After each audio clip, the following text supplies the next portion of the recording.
So I just made BENJIMANTV'S the easiest spaghetti or something like that, and actually I didn't have enough garlic, I didn't have enough basil, I put too much tomato, but it still turned out the bomb. Like, it's so delicious. You should try it. I marinated it in the fridge overnight instead of waiting for 8 hours room temperature. But I'm gonna make it again once I have all the ingredients. But right now it tastes delicious and the noodles are just perfect. Not to be gross, but I was still eating my pasta and my dog drooled on my leg. Like, legit drooled on my leg. I didn't mean to touch that, but that's really gross. Ah! So I'm at Walmart right now and look at all these dead bettas. Like, there are so many. They're so pretty. Yet look how many of them are just like upside down. Like, they definitely don't put enough water in here. There are a bunch way back there. See that one too. There's not enough water for them. Probably don't take care of them. Look how pretty these are. All these neon ones. And then I don't know how much the catfish is. The little catfish. I had one of these for like 9 years and it got gigantic.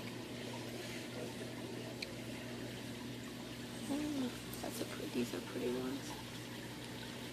But there's a dead one right there. Or nope, it's still alive. Or half dead, I don't know.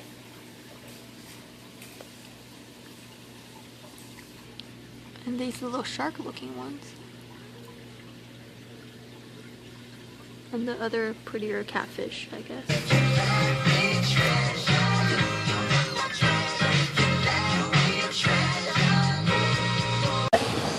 This is my first walking break.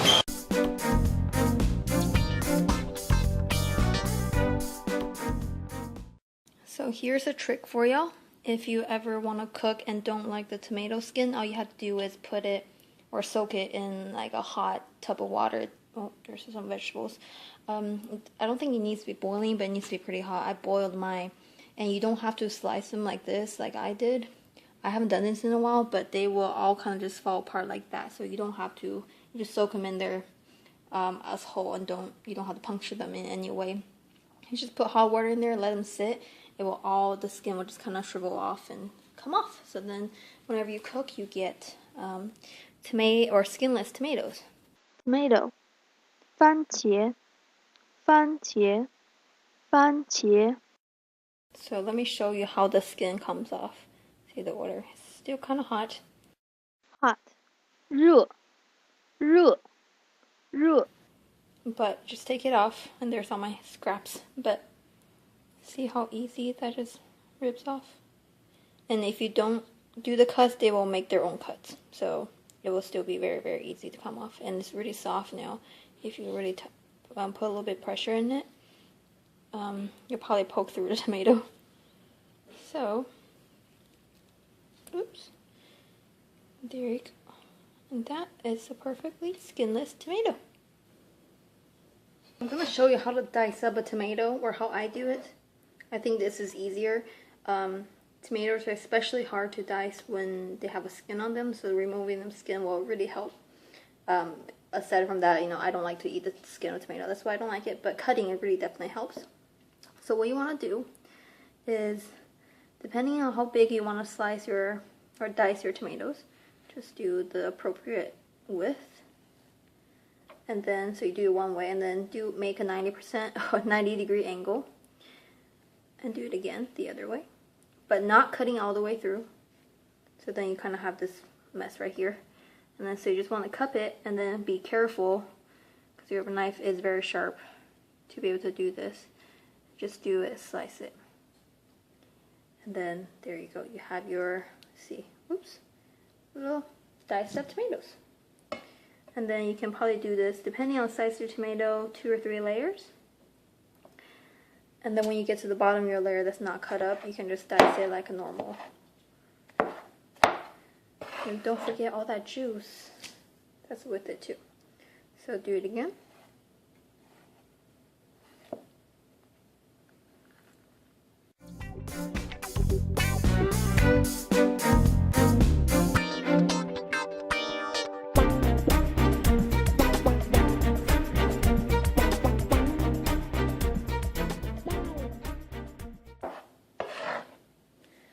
And this thing right here is called the Chinese cleaver.